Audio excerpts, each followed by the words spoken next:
From a chapel of actual death to an ancient sacrificial place of worship, here are the top 5 scary churches you should pray before entering part 3. Number 5 on this list is Rosslyn Chapel. Rosslyn Chapel is located in Scotland and is arguably the most haunted church in that country.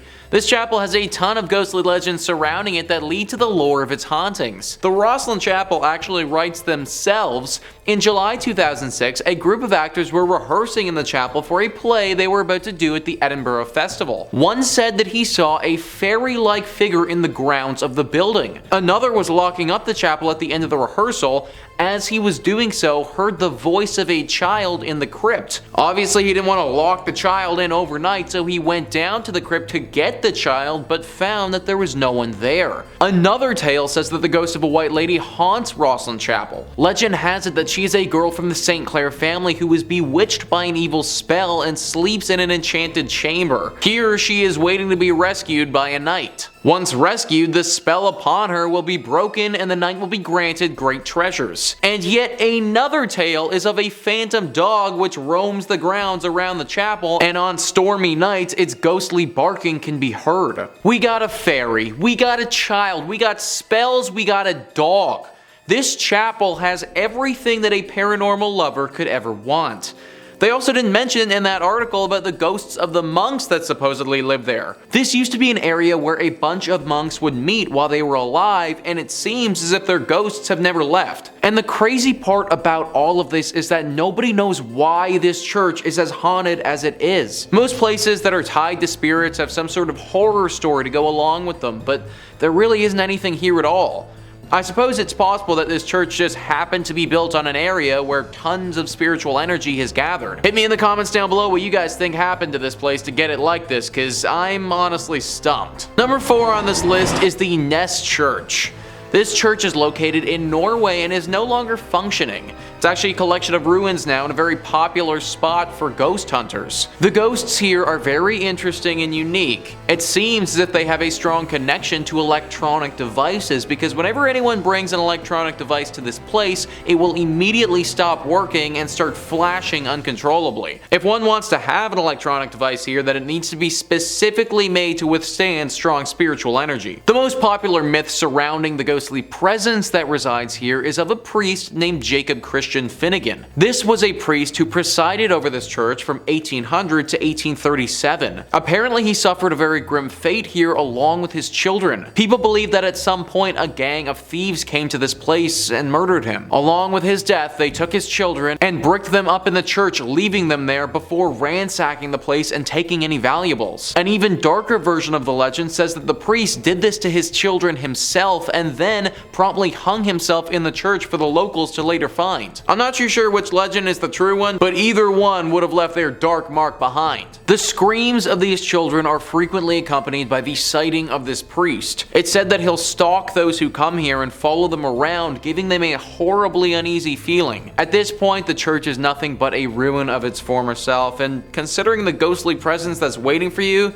I just avoid going altogether. Number 3 on this list is the Church of Agia Theodora of Vasta. This church is located in Greece and is one of the most unique churches you will ever see. Sticking out of this tiny Byzantine church's roof is 17 holly and maple trees. These are sizable trees as well and grow over 30 meters tall. There are 2 versions of how this church got its ghostly presence, and they're described well by Greeker than the Greeks. They write, "Coming from a family of only girls, Theodora, to save her father from having to join the army, disguised herself as a boy and joined up. Not long after joining the army, a local girl, believing Theodora to be a boy, and when Theodora, for obvious reasons, rejected her, the girl, out of revenge, claimed she was pregnant by Theodora and demanded they be married. For reasons known only to Theodora, she did not reveal her secret, which could have saved her, and refused to marry and was consequently put to death." Version 2 is more or less the same, only this time, Theodora, again disguised as a boy, joined a monastery as a monk. Why she didn't save herself trouble and join a nun's monastery is not known, known, but anyway, a nun from a nearby monastery fell in love with the monk Theodora, the ending then being the same. Before her execution, Theodora prayed, "Let my body become a church, my blood a river, and my hair the trees." On the very spot where Theodora was executed, a spring gushed forth and grew to become a river which still exists today, as the river which flows beneath the tiny church. So guys, if that legend holds true, then not only is this church haunted by a ghost, but the actual church itself is a ghost. This whole thing was made up by the spirit of Theodora and therefore is basically a living church. Locals have said that because of this reason, the water that flows through this river has some exceptional healing properties and can cure many ailments. Considering this church may actually be the spirit of a person who has passed, I highly recommend saying a prayer before you enter. Number 2 on this list is the Templo ruins. So a church is typically defined as a place for Christian worship, but if we loosen up the definition a little bit and just make it a building or landmark where people would have worshipped higher beings,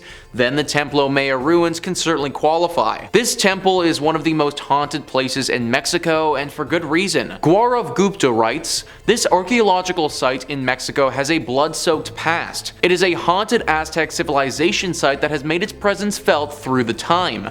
Around 4,000 people were brutally killed to please Aztec gods. The priests would cut out the beating hearts from the victim's chest and then throw their lifeless bodies on the stairs of the Aztec temple. Aztec's last emperor made his last stand against invading Spanish armies before he was tortured and killed. This Aztec is now a museum, and tourists report strange, sensational feelings and sightings of shadow figures." 4,000 people were likely sacrificed here.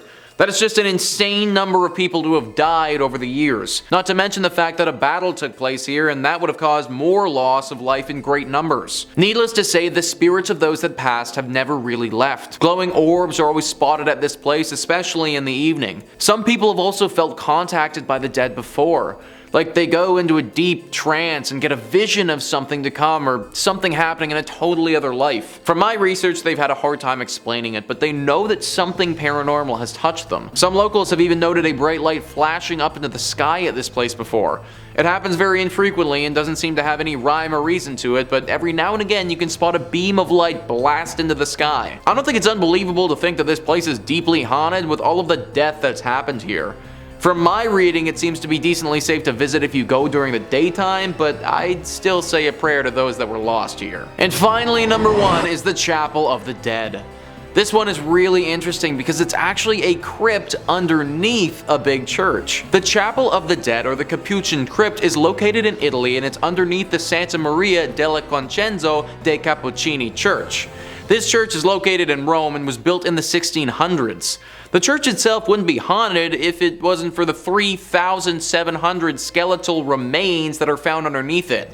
Yeah, that's right folks, this Chapel of the Dead has a bunch of dead in it. The remains of these dead are everywhere along the walls and represent different rooms of this underground chapel. There are 6 different rooms that comprise this chapel, and they are as follows: Crypt of the Resurrection, the Mass Chapel, Crypt of the Skulls, Crypt of the Pelvises, Crypt of the Leg Bones and Thigh Bones, and Crypt of the 3 Skeletons. Crypt of the Pelvises, guys, that's an actual thing. I feel like I don't need to go into detail about what sort of remains hang along the walls in that room, but yeah, that's an actual thing. And listen to what Wikipedia writes about the last room, the Crypt of the 3 Skeletons. The center skeleton is enclosed in an oval, the symbol of life coming to birth. In its right hand, it holds a scythe, symbol of death, which cuts down everyone like grass in a field, while its left hand holds the scales, symbolizing the good and evil deeds weighed by God when he judges the human soul. A placard in 5 languages declares. Obviously, with all this being said, this place is deeply haunted. It sounds like something straight out of an Indiana Jones movie, and from what locals have said, it definitely could be. Severe bad luck can befall those that enter into this chapel, and it seems to be totally random. I could enter it and be like 100% fine, but you could enter it and just have horrible things happen to you for years. It's a really interesting place to read about, but definitely not the sort of place I'd recommend visiting. But there you have it, guys. That is our list of the top 5 scary churches you should pray before entering part 3. Please comment down below what you think about this list and some other churches that I may have missed. Also, please hit the like and subscribe button. Thank you so much for watching. I've been your host, Nicholas Playlog, and I'll catch you next time. The Chapel of the Dead, the Chapel of the Dead, or the Chapel of the Dead, or the Capuchin. Slow down, please, Chris. The Chapel of the Dead, or the Capuchin. The Chapel of the Dead, or the Capuchin Crypt.